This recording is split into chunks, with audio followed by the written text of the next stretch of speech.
पता है तुम खेतों में पैसा उगा सकते हो। हाँ मतलब एग्जैक्टली उगा नहीं सकते पर चुरा जरूर सकते हो। अब तुम कहोगे ये कैसे, तो मैं बताता हूँ। देखो इंडिया में एग्रीकल्चर या एग्रीकल्चर से आए हुए किसी भी इनकम पर एक भी रुपए का टैक्स नहीं लगाया जाता। ये 100% टैक्स फ्री होते हैं। फेयर इनफ, फार्मर्स डिजर्व करते हैं, उन्हें जरूरत भी है। लेकिन यहीं पर लॉ एक लूप होल भी बना देता है और ब्लैक मनी होल्ड करने वाले लोग इसी का फायदा उठाते हैं टैक्स चुराने के लिए।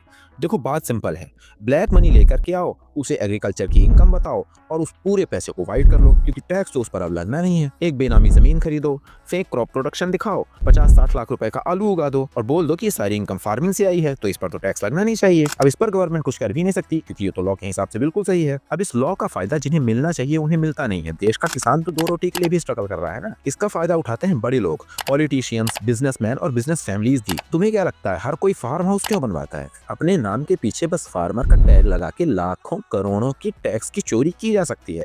ये कोई लूप होल नहीं है, ये एक पूरा ओपन गेट है। जिन्होंने रूल बनाया है वही इसका सबसे ज्यादा फायदा भी उठाते हैं या फिर उनके करीबी उठाते हैं, क्योंकि एग्रीकल्चर इनकम के पीछे कोई ज्यादा ऑडिट नहीं किया जा सकता, कोई चेकिंग नहीं की जा सकती। और अगर गवर्नमेंट ऐसा करने भी लगेगी तो ये करेंगे किसके साथ? सिर्फ गरीब आदमी के साथ। कोई भी आकर के बोल सकता है कि मैंने धान उगाया, मैंने गेहूं उगाया और उस पर अपना टैक्स बचा सकता है, गेम खत्म। और जब कोई अकाउंटेबिलिटी ही नहीं है तो ये चोरी लीगल लगने लगती है। अब मेरे हिसाब से इस टैक्स चोरी को रोकने का सही तरीका यही है कि हम एक्चुअल फार्मर और फार्मर के मुखौटे के पीछे छुपे हुए बिजनेसमैन को पहचाने। आपको क्या लगता है इस चोरी को रोकने का सबसे सही तरीका क्या